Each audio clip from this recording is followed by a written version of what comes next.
So the first question is, what is the key factor that triggers radicalization? It depends what you mean under radicalization. The radicalization can be based on political issues, or it can be based on religious issues, or maybe sometimes on ethnic issues as well. But I think that what triggers radicalization mostly is the lack of dialogue and not understanding of each other by the sides who may be radicalized. When we're talking about, for example, political radicalization in Georgia, it's the kind of the case because the society is very polarized now. Some part of society maybe so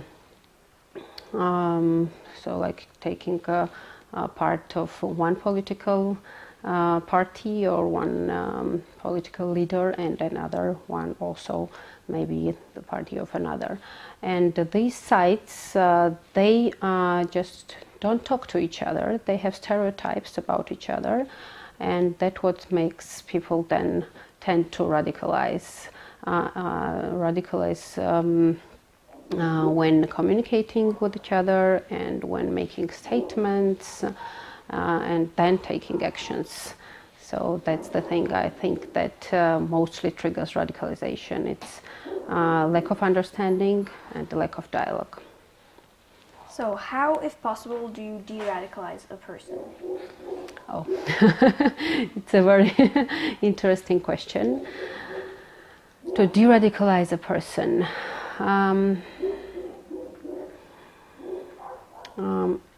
I think it depends what you mean under de-radicalizing. If we are talking about a young person, maybe education may help, or maybe some psychological approaches could help, maybe school could help, maybe youth workers or some professionals could help. It very much depends on the situation and what kind of person we're talking about.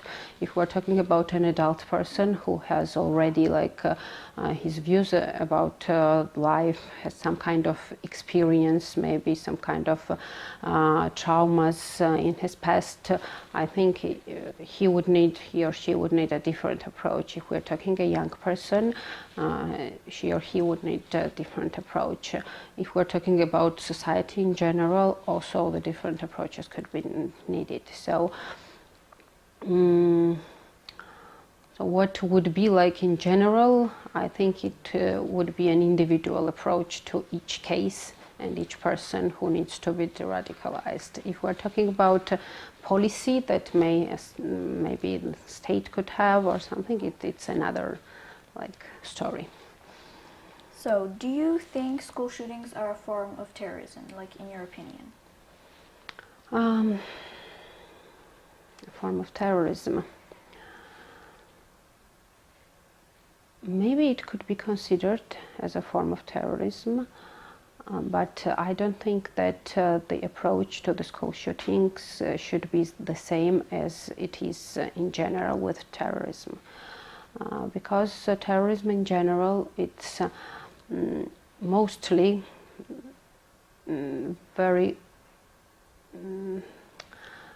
it's mostly like organized form of doing bad things. It is financed well, it has its ideology, it has its aims, and the people that are involved in terrorism, at least who are on the top of the terrorist organizations, they know very well what they are doing. And when we're talking about school shootings, the persons who are doing this, they are mostly individuals, and their actions may be triggered, may not be that much organized as when we're talking about the terrorism in general and how we know it for now.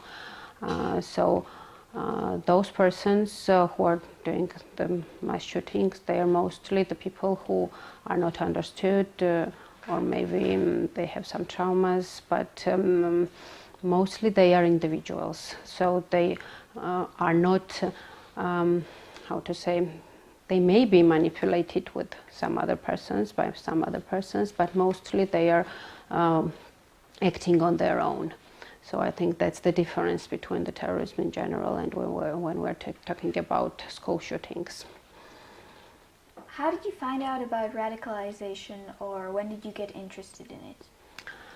Radicalization is a big problem of Georgia right now, because you may know that some young people from different Georgian regions, mostly the regions that are Muslim, for example, Pankisi region or Ajaria region, some of the young people in the past they have joined ISIS. I think that you are aware what ISIS is. And so in Georgia, the radicalization is a very big problem, and I became interested in radicalization when I was a journalist, and I had to make a story about two young people who joined ISIS lately. And for me, it was, I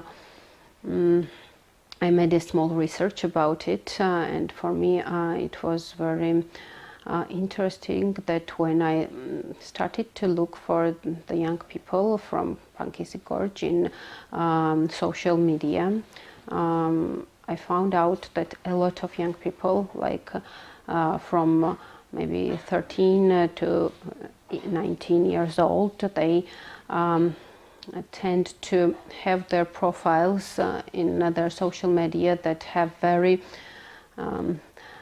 the profile pictures, for example, there are some Muslim leaders, or maybe some terrorist organization leaders as well, and what they're writing in their social media profiles and so on, it can be sometimes scary. My small research showed that a lot of young people who live in Pankisi Gorge, they may be radicalized. So that's when I became very interested in this problem. What is something people can do to help reduce radicalization? I think it depends who when we say people, who we mean under it.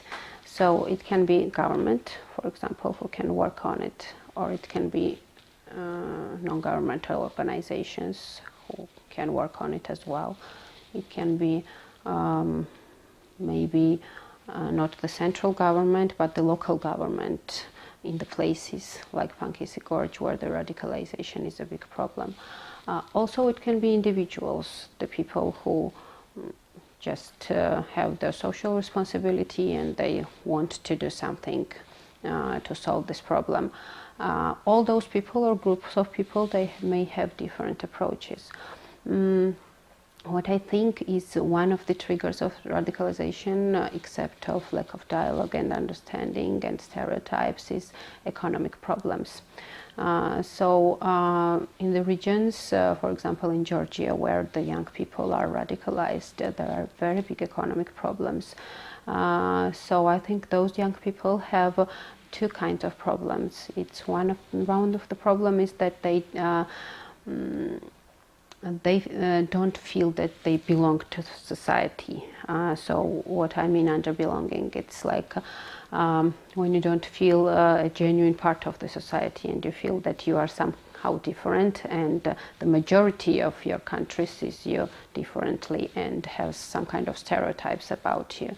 So when you don't feel that you belong to some group of people or society and so on, that's when you feel alone and maybe may become under influence of some groups or maybe some people who are interested in it. And also another problem is the economic problems, because young people, and not only young people in such regions, when they finish school,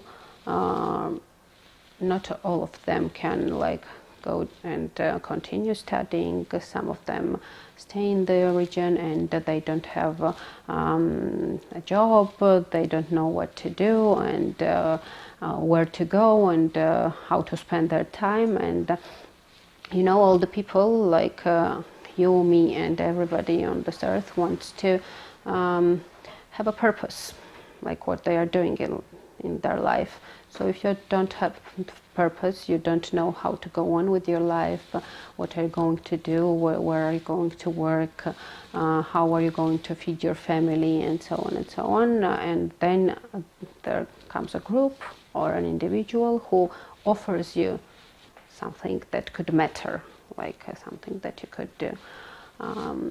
You may become under influence. So I think that these are the general problems when we're talking about radicalization. And if the groups of people, for example, government, maybe international organizations, or maybe non-governmental organizations want to work to solve this problem, I think that they should be like working on those problems that we have already talked about, like economic issues, lack of dialogue, stereotypes, radicalization, and also when we're talking about these types of region, which there are ethnic and religious minorities, also there is a problem, can be a problem of integration.